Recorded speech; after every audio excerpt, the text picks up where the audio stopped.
Imagine acordar e descobrir que o dinheiro parou de se mover. Não desapareceu, não foi roubado, apenas congelou. Você tem saldo, mas não consegue transferir. Você tem crédito, mas não consegue usar. O mundo inteiro tem dinheiro, mas ninguém consegue mexer nele. Tudo começou com um comando simples. Uma linha de código que deveria ser temporária. Uma medida de segurança para proteger o sistema. Mas quando o comando foi executado, ninguém conseguiu desexecutá-lo. As transferências foram bloqueadas. E o bloqueio se tornou permanente. Primeiro, foram as transferências internacionais. Depois, as transferências entre bancos. Depois, as transferências entre contas da mesma pessoa.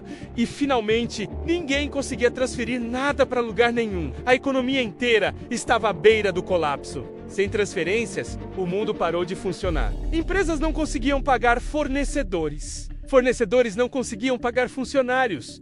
Funcionários não conseguiam pagar contas. E as contas não podiam pagar nada. Tudo entrou em colapso porque ninguém conseguia mover um centavo.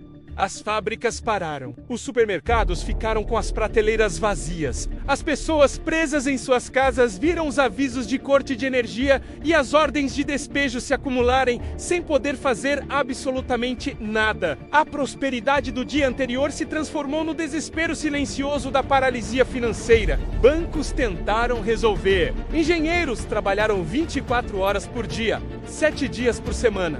Mas o comando estava travado. Ninguém conseguia acessá-lo. Ninguém conseguia modificá-lo. Ninguém conseguia desativá-lo. Era como se o próprio sistema tivesse decidido que as transferências nunca mais aconteceriam. E quando os técnicos finalmente descobriram por quê, eles congelaram. Porque o comando não era um bug, era uma função de segurança que ninguém sabia que existia. Uma função ligada, esquecida no código há anos, que agora tinha controle total sobre a economia global. Você tinha dinheiro, mas não conseguia usar. Você tinha crédito, mas não conseguia acessar. Você tinha renda, mas não conseguia receber. O dinheiro virou uma prisão. Um número em uma tela que não significava nada porque não conseguia se mover. Sua riqueza, seus investimentos, seu salário, tudo se tornou uma miragem digital.